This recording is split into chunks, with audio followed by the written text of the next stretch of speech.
Fala galera, está no ar pela CBN Campinas o Performa que Pode, nosso bate-papo semanal sobre tecnologia, inovação e os bastidores de quem está moldando o futuro dos negócios. Nosso convidado de hoje atua como CMO em uma das maiores redes varejistas do Brasil, passando por finanças, operações e marketing. Roda a vinheta.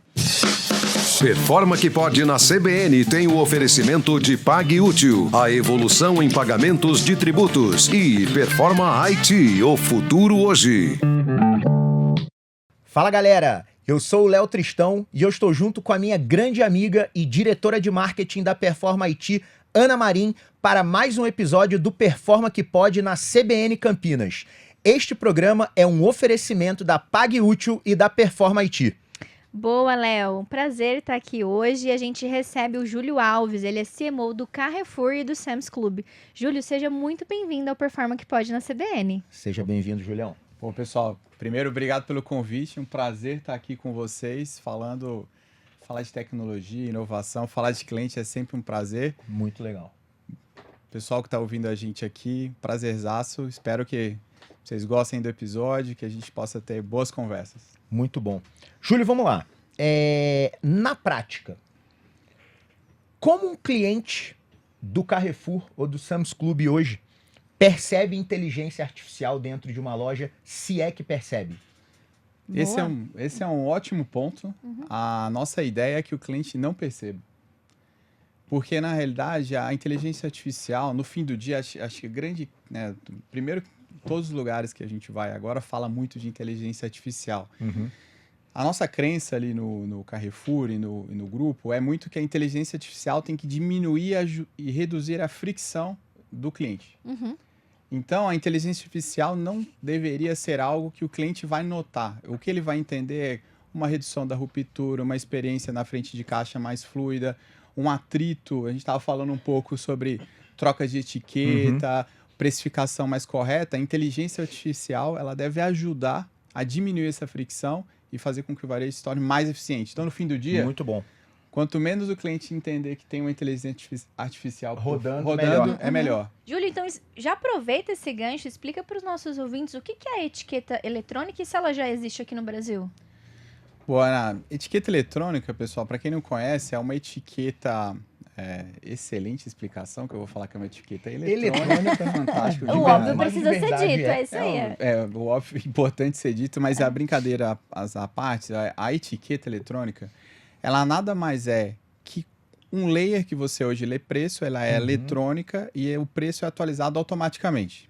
Perfeito. No varejo brasileiro, a gente não tem grandes exemplos de etiqueta eletrônica, mas no varejo internacional, europeu e americano, a gente tem alguns players, Walmart nos Estados Unidos, o próprio Carrefour na França, ele usa etiqueta eletrônica. Qual que é a vantagem da etiqueta eletrônica? Você deixa muito mais fluido a troca de preço, porque você imagina, pessoal, um hipermercado tem 30 mil itens.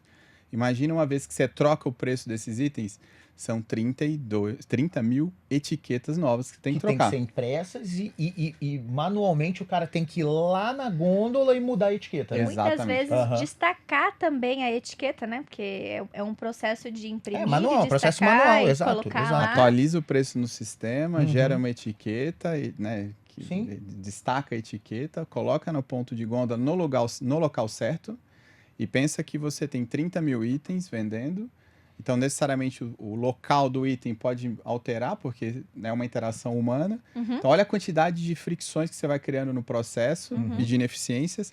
A etiqueta eletrônica, ela ajuda a diminuir e gerar uma percepção para o cliente melhor. Por quê? Legal. Uma vez que você tem uma troca, vamos chamar de automática, o cliente, e alguns clientes se queixam disso, é uma queixa frequente. Mas eu peguei um preço na gôndola, estava um valor, quando eu cheguei na frente de caixa, era outro. A etiqueta eletrônica ajuda e reduz muito essa fricção.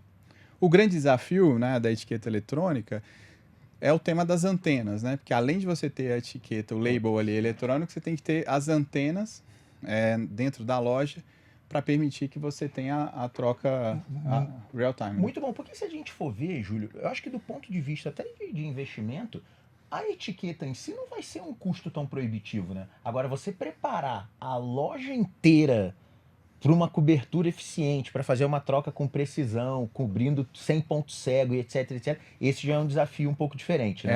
É um tremendo desafio e também gera outros desafios no sentido de governança de troca de preço, né? Tá.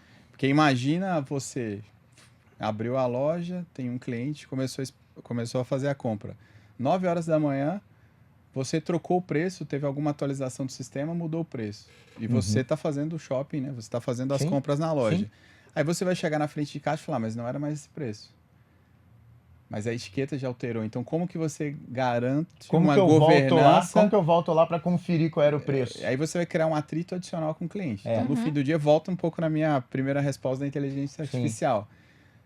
O label eletrônico, a etiqueta eletrônica, a inteligência artificial, ela tem sempre uma missão de diminuir esse atrito. Né? Então, acho que aqui é uma questão que sempre é discutido da etiqueta eletrônica. Eu acho que isso pode evoluir nos próximos anos, mas hoje acho que a gente tem outros desafios no varejo de eficiência que a gente tem direcionado de outras formas. Muito legal. Júlio, deixa eu te fazer uma pergunta. Cara, o varejo, ele é conhecido desde sempre por ser, primeiro, um setor muito eficiente, até porque o varejo nem tem tanta margem assim para ineficiências, né? Então já começa daí a necessidade de excelência nas operações de varejo. E de ser sempre um segmento de mercado que sempre coletou muitos dados, né? Vocês conhecem o perfil de consumo, vocês conhecem o perfil dos clientes, vocês sabem... enfim, cara, o que mais tem o que sobra nas empresas de varejo é informação. E a gente sabe que IA precisa de dados. Eu fico imaginando que deve ser um playground, treinar um modelo com o volume de dados que vocês têm. Qual é o bom uso, né? Qual foi o primeiro bom uso que o Carrefour começou a fazer de inteligência artificial, que seja na área de marketing ou se você souber de alguma outra área também seria legal a gente ouvir. Não, acho que aqui eu vou dar um passo antes, primeiro para falar que trabalhar no varejo e no varejo alimentar brasileiro não é para amadores. Eu imagino, bicho. Não é uma missão para amadores. Te juro mesmo, cara. Porque você tem que manter uma loja aberta todos os dias, com produtos, com preços competitivos. Então, só de você ter essa dinâmica e equilibrar um DRE, já falo aqui, pessoal. Mágica, né? Você não é para amadores. Então, quem é varejista está escutando a gente, parabéns, você é um guerreiro. Perecíveis, Júlio. Pelo Perecíveis, amor de Deus, cara. a operação, a movimentação de loja ao longo do dia, a quantidade de clientes que você passa por uma loja ao longo do dia. A sincronização, a gente fala muito, estava falando um pouco de etiqueta de preço, mas você troca um preço, você negocia com a indústria, você está recebendo mercadoria, tudo ao mesmo tempo. Então, você exige uma sincronia num processo repetitivo. Porque não basta, né, ser bom um dia. Eu fazer isso um dia, exato. Hoje, abri a loja estava fantástica. Amanhã não fiz. Eu brinco que varejo é igual banho. Você fez bem, tomei um banho maravilhoso hoje. Daqui 2, 3 dias sem banho, parou de funcionar. Sim. Varejo, a lógica é a mesma. Você tem que rodar. É ótimo, hein? Você tem que rodar todo dia perfeito. Excelente. O cliente foi naquele dia que você não está bem, ele vai sair com a percepção que, poxa, eu não tenho uma boa experiência de compra nessa loja, e o problema é que o cliente não volta. E para trazer ele de volta é caro. É caro. É isso aí. E conectando com a inteligência artificial, acho que o primeiro ponto que a gente fala muito de inteligência artificial e o grande desafio que a gente tem no varejo, primeiro é organizar os dados. Tá bom. Então, para quem fala inteligência artificial, pessoal, se você não tem os dados organizados e estruturados, não adianta você contratar uma solução de AI fantástica. Porque você vai colocar um dado ruim, ele vai ter um resultado muito bonito, porque a AI consegue trazer relatórios e visões muito simpáticas e interessantes, só com dados enviesados, dados ruins. Então, acho que o primeiro desafio sempre do varejo é como eu garantir que eu tô inserindo dentro dos modelos dados corretos e realmente factíveis da gente trabalhar. Ali na parte de marketing, que é muito mais conectado com a minha área de atuação, a gente tem feito alguns modelos muito interessantes. A gente tem um modelo que é o MMM, que é o Mixed Marketing Model, onde a gente imputa dentro de uma ferramenta todo o nosso histórico de venda, por canal de venda, se foi TV, se foi redes sociais. E nisso a gente começa a ter um algoritmo que diz qual é o mix perfeito. Eu vou colocar mais orçamento, mais investimento no online, no físico, na TV, É numa rede social? Qual rede social pode funcionar melhor? Se é rádio? E por incrível que pareça, na minha experiência, já fui finanças no passado, você sai do feeling e você começa a colocar mais a questão de dados à mesa. Há 10, 15 anos atrás, você falar com ex-financeiro virou marketing, era uma insanidade.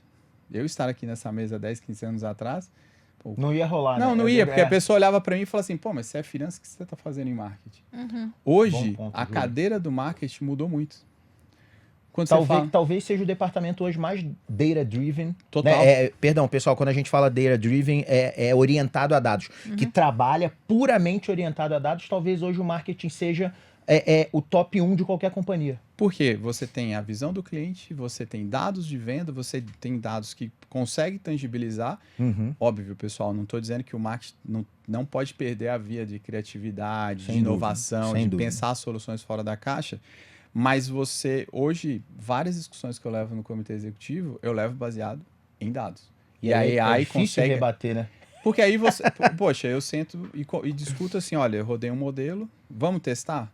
E uma das coisas que eu adoro o Carrefour e o comitê executivo, porque testa pequeno, funcionou, rollout. Escala, exatamente. Testa pequeno, errou, ok, ajusta, testa de novo. Então, esse DNA de testa, somado com inteligência artificial, somado com dados, faz com que a gente, por mais que a gente seja uma empresa gigantesca, mas acaba criando um DNA de velocidade, testa rápido, aprende e escala. A gente conversou com um diretor de inovação do iFood e ele falou exatamente isso. É uma das grandes fortalezas nossas, que apesar do nosso tamanho, a gente consegue se movimentar ainda como uma startup.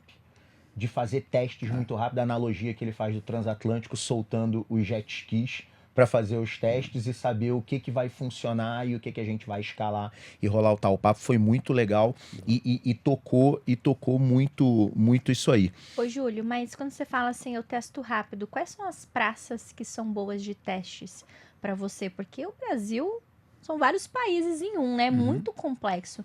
O que você testa talvez na região sudeste não é o mesmo que você faz um rollout para nordeste. Como é que vocês testam efetivamente isso?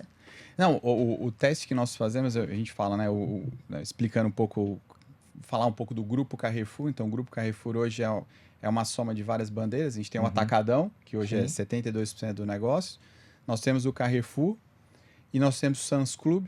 Além disso, nós temos o Banco Carrefour. O meu caso de amor.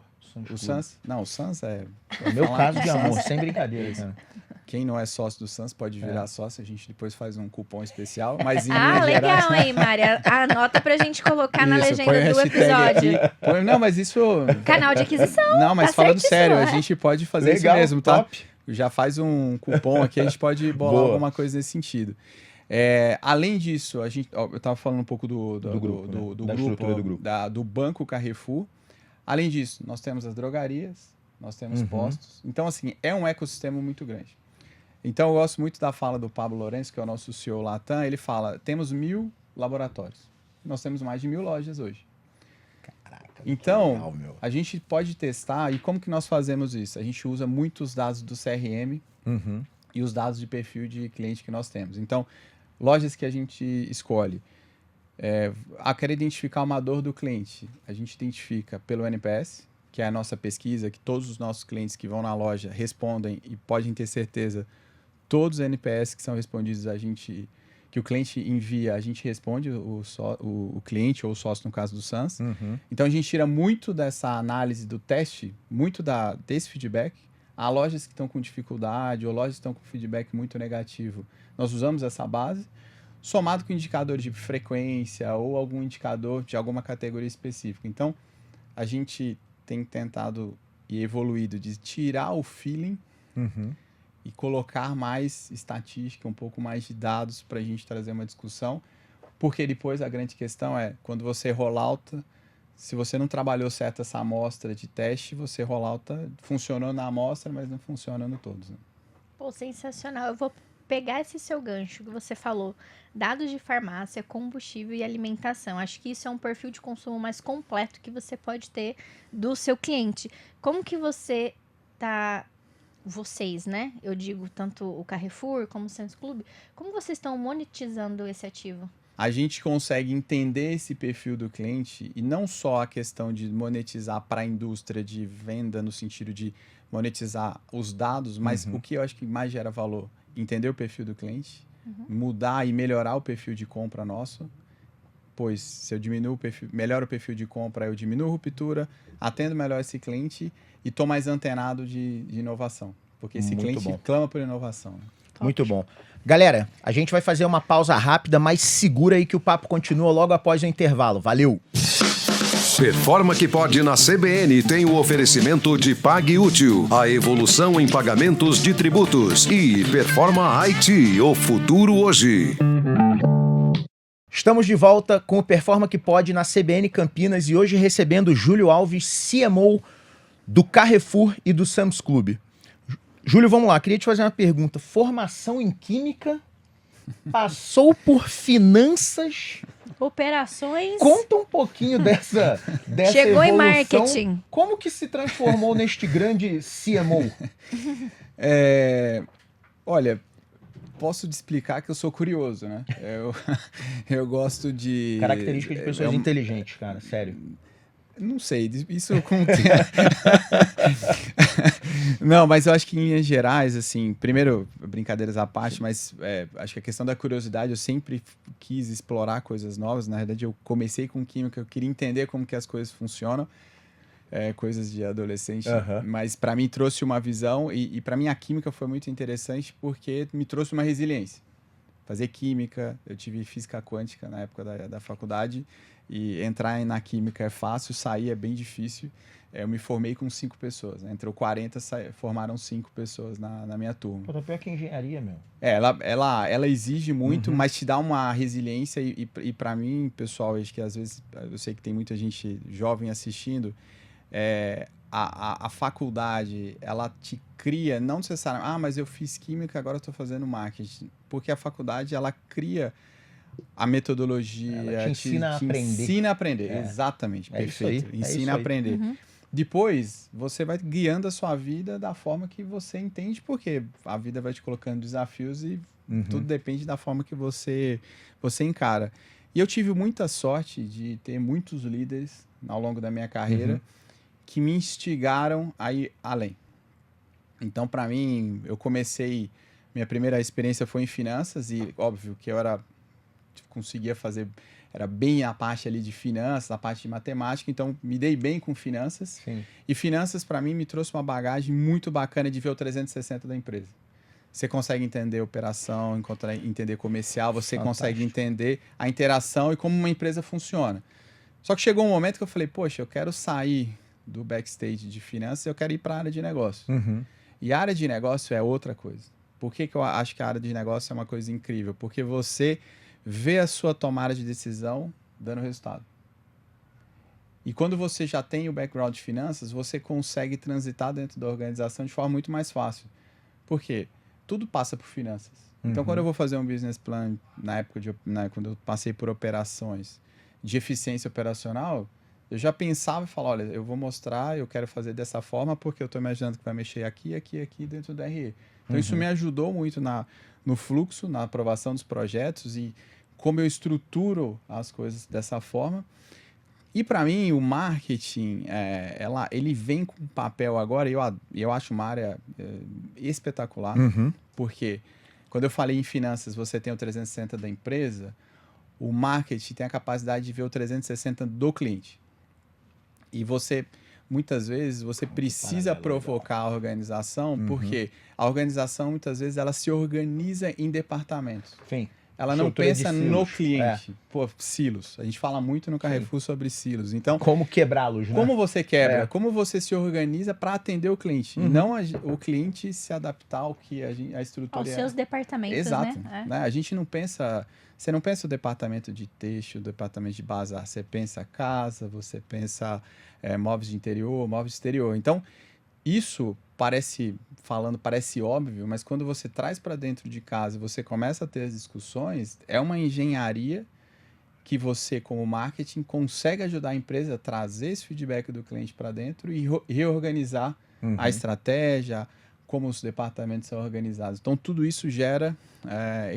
E por isso que, para mim, essa transição, essa história de ex-finanças, que foi operação, que já foi comercial, pricing, agora em marketing, me traz hoje numa visão que eu consigo transitar e trazer essa visão do cliente para dentro de casa. Cara, eu ouço você falando a tua história. É impossível não lembrar do livro, eu não sei se você leu o Range, do David Epstein, que os generalistas, porque os generalistas vencem o mundo de especialistas, né? Ele escreveu o livro, se eu não me engano, galera, posso cometer uma imprecisão aqui, mas se eu não me engano, esse livro é de 2020, algo assim, não mais do que isso, ou por aí, né? E é um livro recente, relativamente recente, principalmente quando a gente considera literatura.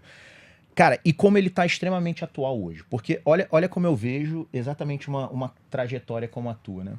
Você trafegou em várias áreas.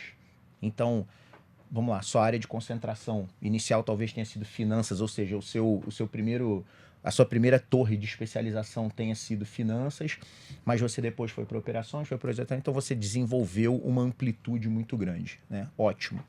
Você se tornou um generalista.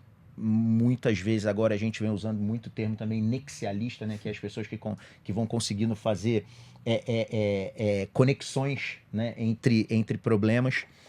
Cara, o que é IA? Né? O que as pessoas que estão vencendo no uso de IA têm de característica em comum?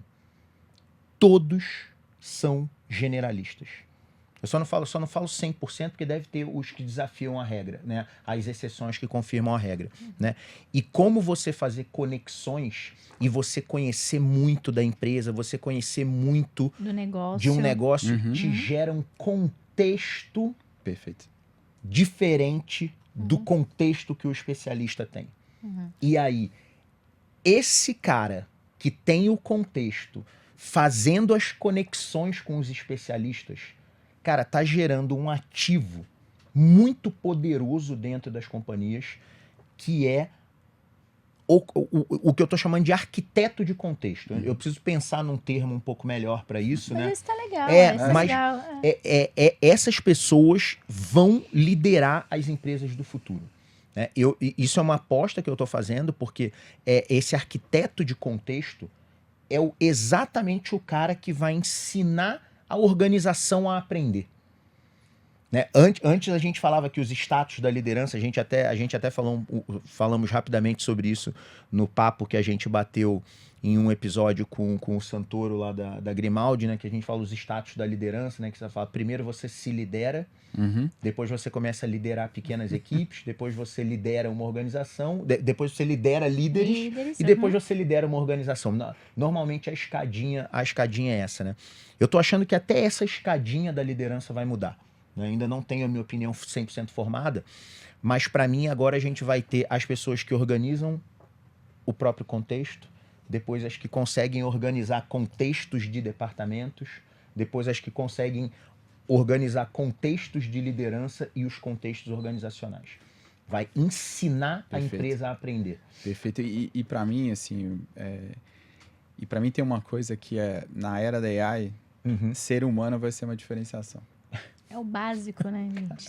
Frase boa, bicho. Porque no fim do dia, pessoal, assim, a gente fala um pouco da minha trajetória, mas eu queria colocar um tema muito específico e importante. Eu falo que eu trabalhei com muitos líderes que me ajudaram, me impulsionaram, mas eu também tive o prazer de aprender com muita gente, muitas equipes, me desafiaram como líder. Eu aprendi muito nesse tema. Assim. Hoje, quando eu falo dos projetos que nós estamos fazendo no Carrefour, no Suns Club, é um reflexo da minha equipe. Sem dúvida. E para mim, você falou um pouco da história, né? Eu falo para meu time, vai dar risada vendo isso aqui. Eu falo, storytelling é tudo. Storytelling é tudo. Então, como você envelopa e ajuda, o fato de eu ter essa visão do 360 me ajuda no storytelling. E a gente negligencia muito storytelling. Porque e nesse mundo que a gente está cada vez com um tempo, tem que ser rápido, você já vai... eu quero que você faça isso. Eu falo, vamos gastar uma energia vamos contar a história, aonde nós queremos, qual que é nosso sonho grande, porque depois as pessoas entendendo onde você quer chegar, cada um vai usar a ferramenta que melhor funciona. A gente tem uma tendência de controlar muito o processo. Não, você tem que controlar a história. Qual é o storytelling? Aonde você quer chegar? Qual que é o seu sonho grande? Depois, se você tiver um time bom embaixo, o time mesmo vai construir. Eles vão entendendo e você consegue dar a direção. Então, para mim, o poder da storytelling é tudo. E hoje, eu tenho uma visão muito clara. Quem conta melhores histórias, leva. Vai mais longe. Vai mais longe. Cara, muito, muito bom ponto de vista, né? Faz todo sentido. E assim, pegando esse gancho, né, de storytelling, de você inovar em cima dos dados que você tem do cliente, você já matou um projeto de inovação que parecia promissor? Vários. Conta pra gente algumas dessas Vários. histórias. Não, porque para mim, tem histórias que são fancy, né? Que são... Você escuta a história e fala, nossa, que história... Chique, né, Que legal, gente? né? História bacana. Não, e assim, pessoal, tem horas que você tem isso. E no mundo corporativo, você vive um pouco disso. Tem histórias que elas são muito boas para a história do executivo, mas não para da empresa. Polêmica essa também, né? Então, acho que a grande reflexão é, poxa, a gente está pensando de uma forma que a gente está construindo algo para a companhia, para o legado, ou a gente está fazendo algo de curto prazo para a gente tirar uma foto bonita? Então, acho que a grande provocação, e a gente matou alguns projetos assim, ok, o projeto era sexy, assim, o projeto era interessante, mas quando a gente começou a olhar complexidade, a escalabilidade. Sim. Esse, para mim, hoje, a gente discute alguns projetos e você fala muito legais. Mas Dá para escalar? Como é que Dá eu para vou colocar em rolar 1000 isso pra lojas? quase 1000 lojas, Não dá. É um projeto que vai ficar em 10, 15 lojas. Não, a gente não quer gastar energia. Porque, pessoal, hoje a gente consegue ganhar mais dinheiro. Mas o nosso tempo, o nosso foco é o mesmo, né? Sem Você dúvida. tem lá Você o tem nosso as dia, horas de trabalho. 24 horas. Exatamente. Então, os projetos que a gente tem matado foi muito voltar para a essência de eu consigo escalar. É legal o projeto. E eu vou te falar, tem vários projetos que a gente faz, que a gente discute às vezes internamente, fala, nossa, projeto muito legal. Dá para escalar? Não, vai ter um CAPEX, vai ter um investimento, vai ter um tempo, vai ter o esforço da própria área de TI para implementar. Poxa, eu estou resolvendo um problema pequeno. Não, peraí, vamos trabalhar. E é duro matar projetos bonitos, projetos bons, mas que no fim, se você não tem escala, você não está resolvendo o problema do cliente, você está criando mais atrito interno, né, dentro da empresa. Caraca, Muito bom. muito bom. Ai. Júlio, falando ainda de inovação, existe alguma coisa, curiosidade minha, tá? No varejo global, que você tem acompanhado, até pelo fato de estar inserido numa organização global, que ainda não chegou no Brasil, mas é inevitável? Boa pergunta, hein? Tem bastante inovação pelo mundo afora. Você sabe que a diferença de tecnologia entre o varejo internacional e o varejo nacional diminuiu muito, tá? Que ótimo. A questão a questão de tecnologia, o mundo está cada vez mais globalizado, então aquele delta que você tinha de lançamento de produtos fora do Brasil e dentro do Brasil, inovação, a gente tem esse gap cada vez menor. O que eu vejo que é uma adaptação é muito como você vai tropicalizar a solução, muitas vezes nos Estados Unidos ou na Europa, para dentro do cenário brasileiro. O Brasil é uma jabuticaba. O cenário é complexo, né? Não, ela é diferente. Não vou nem falar que ele é complexo, ela é diferente. Então, muitas vezes a gente precisa... A solução ela é interessante, mas, por exemplo, entrega por drone. O Walmart testa nos Estados Unidos, entrega via drone. É uma solução que pode vir para o Brasil? Pode. Ela é escalável? Só o tempo vai dizer. Talvez a gente vai ter que ter uma sofisticação, uma regulamentação. A questão... a gente estava falando das etiquetas eletrônicas. A etiqueta eletrônica... Isso já está difundido fora? Já. Legal. Já. A gente... Eu fiz algumas visitas na França e as lojas, por exemplo, o mercado francês já se apropriou dessa tecnologia, mas é interessante, porque ela, conectado com a parte de câmeras, você consegue reduzir a ruptura, porque você já cria uma inteligência que você já detecta se tem produto na gôndola ou não. Então, olha, e aciona a reposição. E você vai lá, já aparece um relatório e fala, você precisa repor essa gôndola nesse espaço aqui. Então, olha, linka com o começo da nossa conversa, que era o tema da como a inteligência artificial ajuda. Por quê? Dados, tem no varejo muitos dados. Como você gera essa informação e cria uma ação. Porque no fim do dia, dados viram uma informação, se não torna uma ação tangível, eu vou repor eu vou fazer um pedido pro fornecedor, você joga esse dado, no fim do dia ele acaba indo para o lixo, né? Então, para mim, acho que um pouco dessa tecnologia, eu imagino que em algum momento ela vai ser difundida. E para mim, acho que a experiência de compra, principalmente a parte de self-checkout, eu entendo que ainda tem espaço para a gente evoluir. E uma outra questão que eu vejo uma evolução, e eu já comentei isso em outros eventos, foi a experiência de compra entre o físico e o online. Tá. Eu em algum momento eu ia te perguntar sobre isso também. Você sabe que eu tenho falado muito disso. Não existe experiência de compra no físico e experiência de compra no online. Existe experiência de compra. A experiência de compra. Por quê?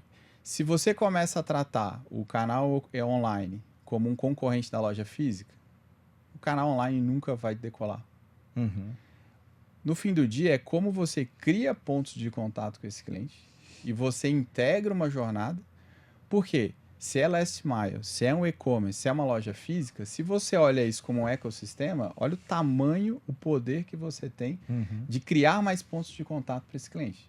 E aí volta na história. A gente estava falando de storytelling. Você tem que ter uma história. Se o cliente... Eu não estou preocupado hoje, a gente tem muita essa discussão interna, se ele vai comprar no site, se ele vai comprar na loja física, se ele vai comprar no clube de compras ou no atacarejo. Eu quero que ele compre conosco.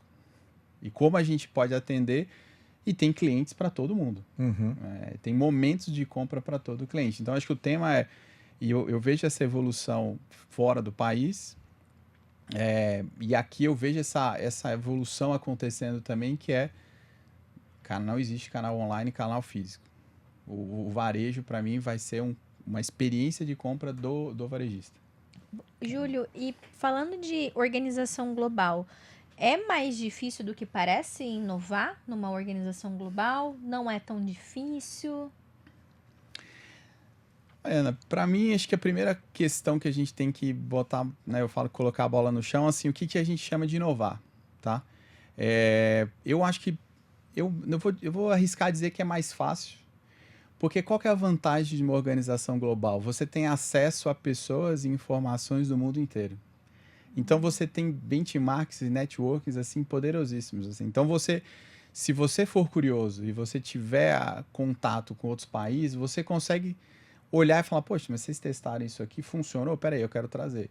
E para mim, acho que criar ecossistemas, né, momentos de troca de experiências entre países, no caso do Carrefour, ou entre BUs, e fala de inovação. Várias inovações que nós fazemos no Carrefour são de conversas entre lojas.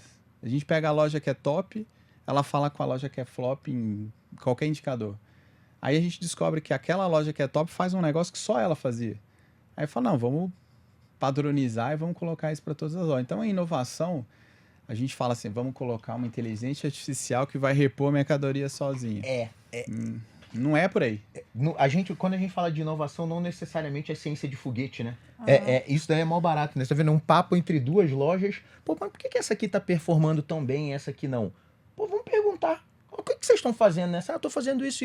Aí, de repente, vem uma ideia genial que nem custa tanto para ser implementado e puxa a setinha para cima imediatamente. Aliás, isso para mim ainda me soa como uma inovação melhor ainda. As inovações incrementais de H1, é óbvio, né? Quando a gente divide lá os horizontes da inovação, né? É óbvio que as inovações transformadoras de H2 e H3, né? Que aí já começa a beirar a disrupção, são muito importantes. Eu vejo IA hoje ajudando muito mais a gente nas inovações de curto prazo do H1, porque eu posso testar mais rápido, eu posso... o que a IA está fazendo? Encurtando ciclos. A IA ainda não mudou, vamos lá, não via de regra, estamos gravando em maio de 2026, tem que datar. A gente não sabe de amanhã. Exato. IA, eu brinco que IA, tudo que você fala, você tem que datar, porque eu nunca vi...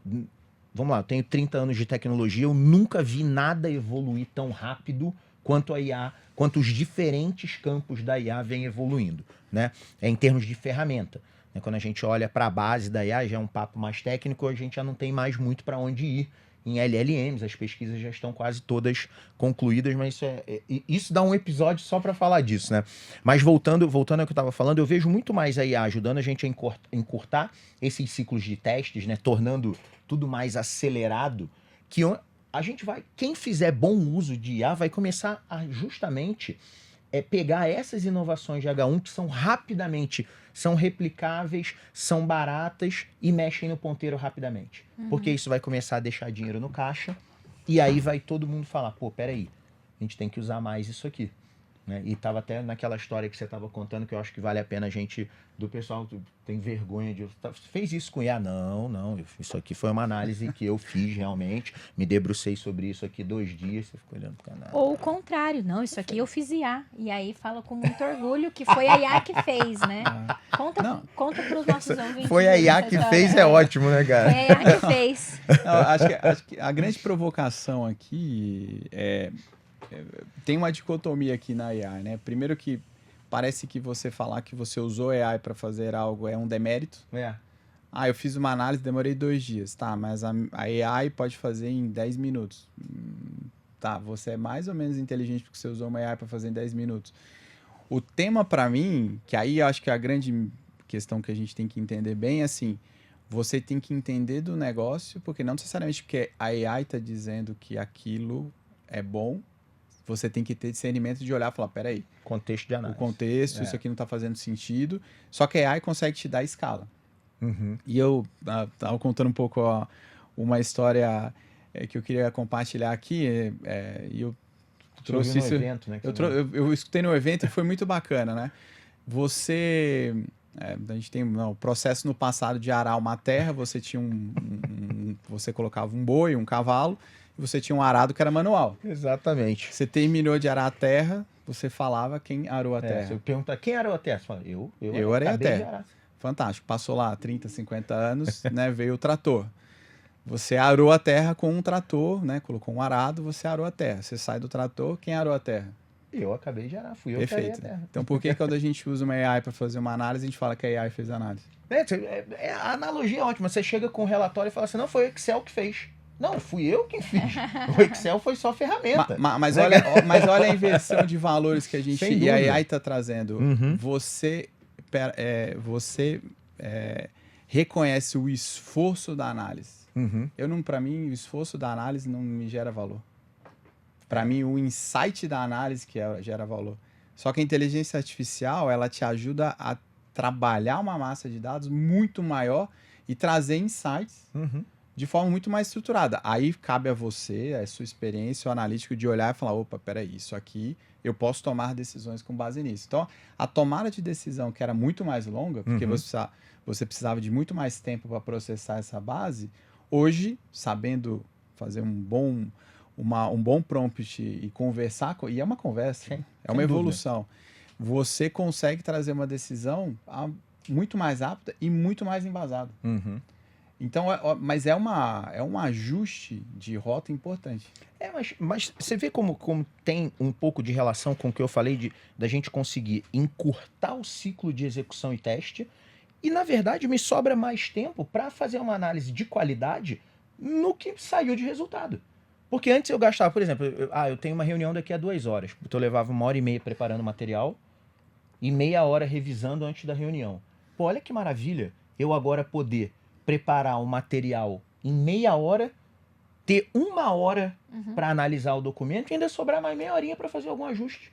Então, é a forma como você usa a informação. Eu concordo muito com o que você acabou de falar. Não estou preocupado com o esforço que você realizou para ter o trabalho concluído. Eu estou preocupado com o resultado do trabalho. Sim, o impacto, né, que isso vai gerar. Exato. É aí que a gente vai começar a extrair bastante valor, né? Não tem... E, Júlio, não dá para falar de impacto e não falar de pessoas, né? Porque tudo começa e termina com pessoas. E aí quero puxar esse gancho. Como que você reconhece e retém talentos dentro de uma empresa com mais de, tem 120 mil colaboradores hoje? Nossa, Mais de... Vocês são grandes demais. É complexo, tá? É bem complexo porque pessoas, assim, primeiro que para mim lidar com pessoas é algo fantástico, porque não tem algoritmo. Não tem algoritmo. Você pode ter lido todos os livros, ter interagido com vários times. Cada pessoa tem um estilo, cada pessoa tem uma forma, tem uma reação. Eu adoro. Faço uma comunicação para 5, 7, 10 pessoas. Passa 1, 2 dias, eu faço o ponto de ver o que cada um interpretou do que eu falei. São 10 interpretações diferentes. Então, lidar com pessoas, para mim, é uma arte. E para você reter talentos, aí, para mim, a primeira coisa que eu gosto muito de falar, primeiro você tem que gostar de gente. Sem dúvida. Se você não gosta de gente, vai ser muito, muito difícil de ser líder. Então, acho que a questão de você tratar as pessoas como seres humanos parece óbvio, mas tem que estar lá na primeira linha. Opa, peraí, não estou falando com algoritmo, não estou falando com uma máquina. Estou trabalhando com uma pessoa que tem ambições, tem medos. E uma outra coisa, e falando né, principalmente de talentos, de retenção, quantas vezes você parou e conversou com a sua equipe e falou o que você quer para a sua carreira? Assim, você teve uma conversa de como que eu posso te ajudar para fazer você crescer? Então, para mim, setar muito a expectativa do que o time, o que as pessoas, onde elas querem chegar, ter muita transparência, e para mim o fato de você trabalhar num grupo grande é ótimo. Por quê? Meu próprio caso. Imagina, eu era finanças. Eu levantei a mão e falei, eu quero ir para o comercial. Eu fui para o comercial. Eu levantei a mão e falei, eu quero ir para pricing. Eu fui para pricing. Eu levantei a mão e falei, eu preciso ter experiência em operação. Olha a quantidade de possibilidades que uma empresa gigantesca te oferece. Sem mas pergunta, quantas vezes o seu líder ou quantas vezes você como liderado, como talento, levantou a mão e falou, eu quero esse desafio. Porque é uma via de mão dupla. Então, reter talento tem que ter conversas, tem que ter muita conversa de setup de expectativa dos dois lados da equação. E o grande desafio, principalmente das gerações mais novas, é a ansiedade. Porque esse gerenciamento da ansiedade, ele faz com que você tenha que ter conversas mais frequentes, você tem que contar muito melhor o seu storytelling. Porque se você sentar para uma geração nova e falar, eu estou pedindo para você fazer esse relatório, fatalmente o relatório não sairá. Porque você precisa entender por que você está pedindo, que dor você está querendo resolver, o que esse relatório está resolvendo, está ajudando a companhia. No fim do dia, é o relatório. Mas você está falando que esse relatório pode ajudar a empresa a crescer mais ou você está falando que é só um relatório? Então, volta na questão do storytelling, mas volta também de setar a expectativa. Não dá, e talvez um dos erros comuns, a pessoa dá um Ctrl+C na experiência de vida que ela tem, na expectativa que ela tem, e quer dar um Ctrl+V, né, um copia e cola, para todo mundo. Não vai funcionar. Não vai rolar, sem sombra de dúvidas. Mas, sem dúvida, retenção de talentos e manter equipes é um desafio grande, não só no varejo, mas como o mercado de trabalho como um todo. Mas você quer ver um desafio que eu, sinceramente, é por ignorância, né? Não sei, porque eu nunca tive no varejo no dia a dia, apesar da gente ter bastante cliente no varejo, né? Cara, o varejo é um ambiente de pressão imensa. Né? Pressão em cima de pressão. Como é que a gente, na liderança, equilibra? Né?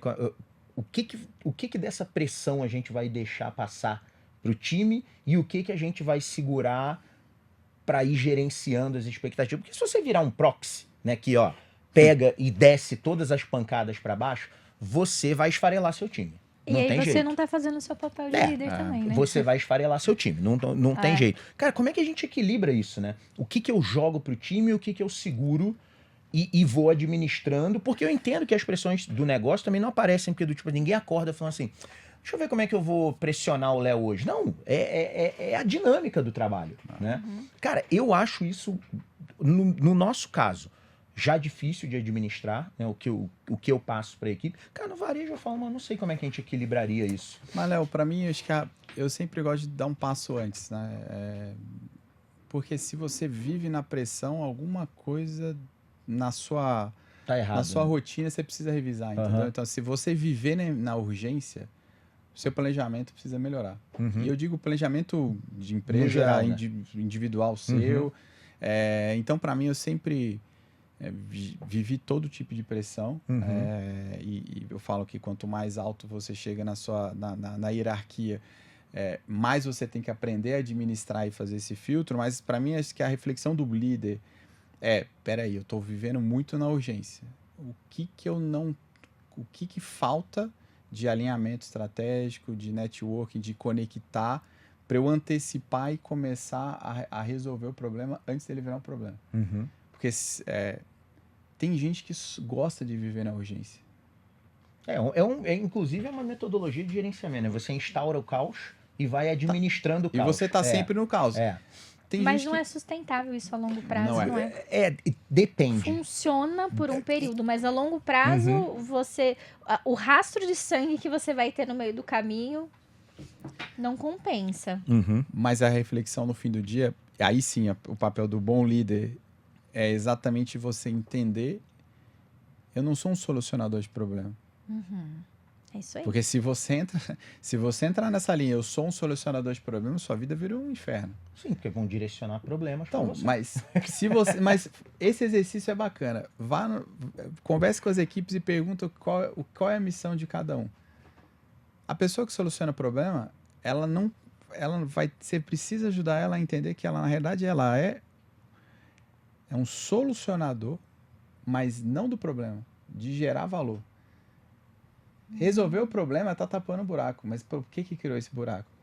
Aí a pessoa você começa a esforçar que a pessoa entenda o processo, entenda melhor e falou, opa, peraí, o problema é que esse relatório aqui, o sistema gera errado e eu faço um Excel todo dia para corrigir. Não, tá bom, vamos acertar aqui porque que esse processo não está corrigido na fonte. É uma energia diferente. Então, você tem que sair do solucionador de problema para criador de valor. Né? Você começa a criar valor para dentro da organização. Belo insight. Aula, hein? Belo insight. Ô, Júlio, você já teve seus dias de funcionário, de gerente, e agora de diretor, então você galgou. O que você falaria hoje? Isso é um ponto legal para os nossos ouvintes. Para essa galera da geração Z que está chegando ao mercado. A gente já falou bastante da geração Z aqui no podcast, porque eu sou muito contra essa galera que fica demonizando a geração Z. Eu sou muito contra isso, né? Até porque tem culpa nossa nessa história. Se há algum problema com a geração Z, que eu nem sei se tem, para mim são só características diferentes, a gente falou bastante disso com a Ana Tomazelli, né? Para mim são só características diferentes, né? Ele só não é igual a mim. E que bom. Perfeito. E que bom que não é, né? O que você falaria para esse cara que quer chegar ao C-level de uma companhia, né? Qual é o conjunto de habilidades que ele tem que prestar atenção hoje? Perfeito. Que vai ajudar ele nessa caminhada? Essa é uma pergunta de boa, né? É boa pergunta. Boa, porque dicas práticas, né, cara? Acho que para mim, eu super concordo. Eu acho que estereotipar é algo sempre muito perigoso. Horrível. Você já começa, imagina, você colocar uma geração inteira com uma tarja ali e falar, isso aqui, vamos tentar na próxima. Para mim, não concordo. Na realidade, eu acho que essa geração, ela não pode perder o DNA de ser uma geração, como qualquer geração que está chegando, de ser provocativa, de gerar reflexões. E muito dessa geração, ela se tornou assim porque viu pais com burnout, viu pais que nunca estavam em casa. Então, assim, a reflexão é, quem tá errado? É a geração nova ou antiga? Acho que a primeira primeira pergunta é essa. Né? Porque, assim, quem tá certo, quem tá errado nessa equação. Então, assim, acho que a geração nova, ela chega para provocar e para fazer a gente refletir.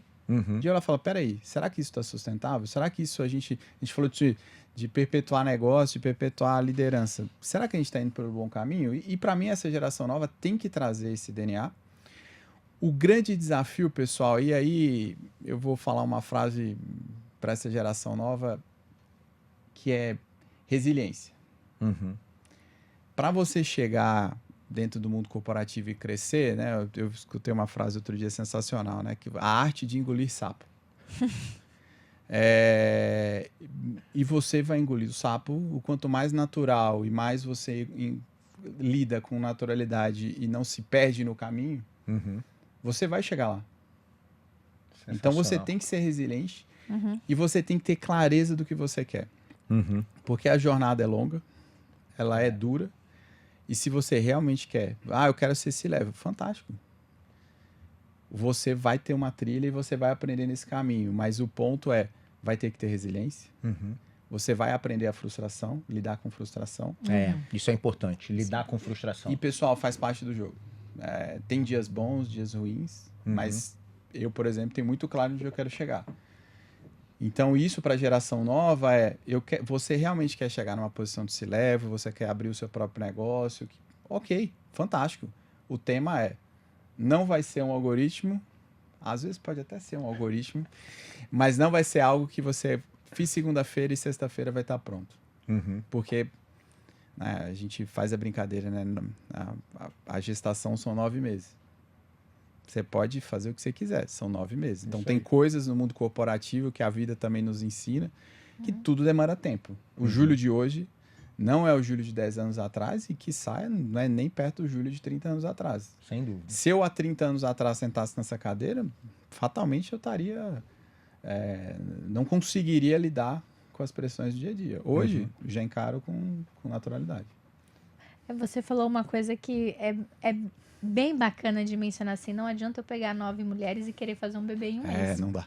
Essa frase é muito boa, né? Então, ela é assim, muito explicativa. Tem né? coisas que levam tempo. Tem coisas que levam tempo, que vão levar cabeçadas, engolidas de sapo, você se frustrar, aprender a se frustrar. Então, isso é muito importante. Dica riquíssima, acho que não só para a geração Z que tá aí, mas para todo mundo, viu? Mas eu gosto muito da gente falar dessa questão especificamente para a geração Z, porque a geração Z realmente cresceu num mundo já acelerado. Então é natural que exista uma ansiedade de querer ver as coisas acontecendo muito rapidamente. Né? Isso é normal. Não é porque o cara é maluco, ele foi forjado desta maneira. É diferente. Né? Do mesmo jeito que nossos pais foram forjados naquele sentimento de trabalho muito duro o tempo inteiro e etc. E aí tem a cultura do trabalho acima de tudo. Né? Realmente são características de pessoas para pessoas.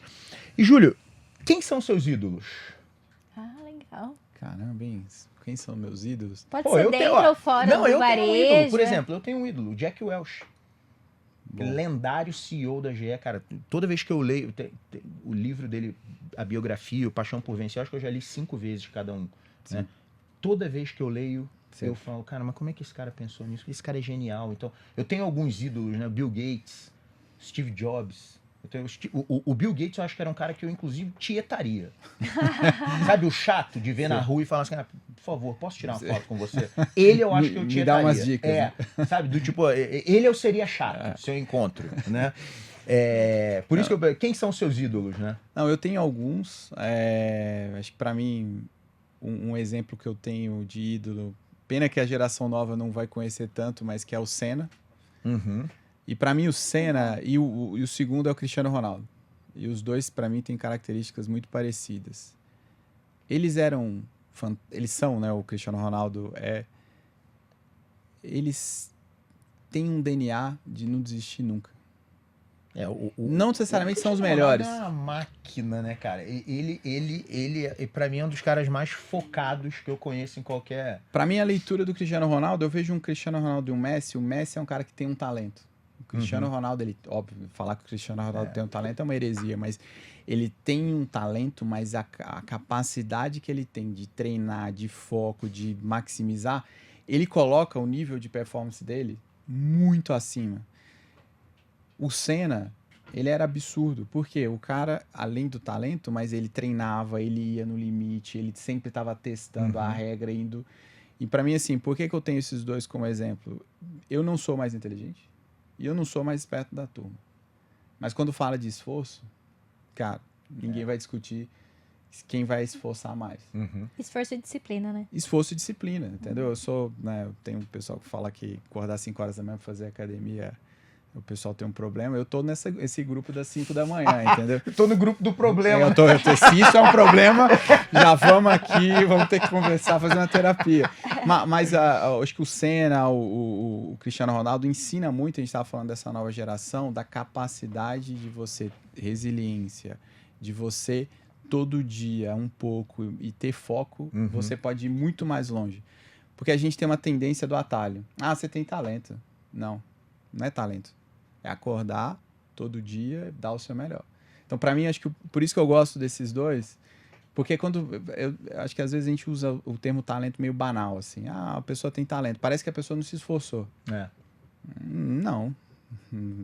A gente fala, né? O Michael Jordan fala muito disso, né? Cara, pô, legal. Ele considera isso um insulto, né? Do tipo assim, você fala, ele é muito talentoso. Ele fala, pá, mas você sabe quanto eu treinava? Terminava o treino e eu arremessava mais 1000 bolas sozinho na quadra. Pô, isso é o esforço levado ao máximo, né, cara? Não, o cara foi... Quantas vezes ele foi negado porque ele não tinha talento? O professor dele falou, você não tem talento. Então, assim... No fim do dia, eu acho que, para mim, isso me inspira e conecta muito com o varejo. Uhum. O varejo, pessoal, você pode ser talentoso. Se você não aguenta, não é resiliente, você não tem a disciplina, o varejo te destrói. Disciplina de execução. Cansei de ver. Tá bom. Não foi uma nem duas e tenho certeza que até eu me aposentar eu vou ver mais um monte de vezes o cara disciplinado passando por cima de todo mundo. Cara, é uma combinação. Eu já falei sobre isso com você algumas vezes, né? Poderosa. É a história assim, é disciplina e paciência. Persistência. Cara, essas coisas combinadas, cara, isso é um inferno lidar com pessoas assim. Porque, cara, ela vai vencer. Não pode não ser hoje. Ela vai vencer. Ela, ao longo do tempo, ela é mais consistente. Sim. Então, eu sei que não... E disciplina é uma das coisas mais difíceis de se aprender. É aprendível, é totalmente treinável. Sem dúvida. Tranquilizando todo mundo, tá, pessoal? Disciplina é algo totalmente treinável, mas requer muito. Agora, a recompensa é muito boa. A recompensa é muito boa, né? A leveza que a disciplina te traz é um negócio, assim, sensacional. E no fim do dia, qual que é o desafio aí um pouco para a geração nova e para todas as gerações? Hoje o mundo, ele por conta das redes sociais, um pouco da velocidade e de novo, acho que o celular, a internet ajuda muito, mas ele te trouxe uma ideia de você tem tudo muito rápido. Uhum. Então ele está gerando uma percepção que tudo é fácil, tudo está na prateleira. Só que, na realidade, quando você sai do mundo digital e vai para o mundo real, o mundo físico, essa equação não necessariamente funciona. Uhum. Entendeu? Não é porque você leu 3 livros do Jack Welch que você vai ser CEO amanhã. Que eu sou o próximo CEO. Então, só que o ponto é como a gente tangibiliza isso e resiliência. E você vai aprender resiliência aonde? Não tem livro. É no tempo, Essa na é vida, né? É na prática. É na prática. É na prática. Resiliência realmente você só aprende na prática. Bom. Júlio, pelo amor de Deus, que bate-papo sensacional, irmão. Cara, infelizmente, nosso episódio tá chegando ao fim. Júlio, queria te agradecer, cara. Muito obrigado por ter compartilhado o seu bem mais precioso com a gente, que é o tempo. E foi um prazer imenso para mim te receber aqui, cara. Não, pode ter certeza que o prazer foi meu. Foi um excelente bate-papo. Uhum. Para mim, falar de tecnologia, falar de inovação, de varejo, de pessoas, para mim dá para ficar umas 2-3 horas aqui ainda falando. Tem assunto aqui. A gente quase não usou as fichas. Foi uma verdadeira aula e já ia falar que vai ter que ter um round 2, tá? Vambora, eu também acho. Fazer um segundo aí, também acho. Muito bom mesmo. Legal. Galera, e você que ficou com a gente até o final já sabe. Curte, compartilha, ativa o sininho, se inscreve no canal. Se quiser fazer uma pergunta pro Júlio, para mim ou para qualquer um, bota aí nos comentários que a gente faz chegar até ele e devolve a resposta. Nosso objetivo é fazer esse tipo de conteúdo de qualidade chegar ao maior número possível de pessoas. E para isso a gente precisa do seu engajamento. Performa que pode. Porque você pode performar. Um abraço, galera. Valeu, tchau, tchau. Performa que pode na CBN teve o oferecimento de PagÚtil, a evolução em pagamentos de tributos, e Performa IT, o futuro hoje.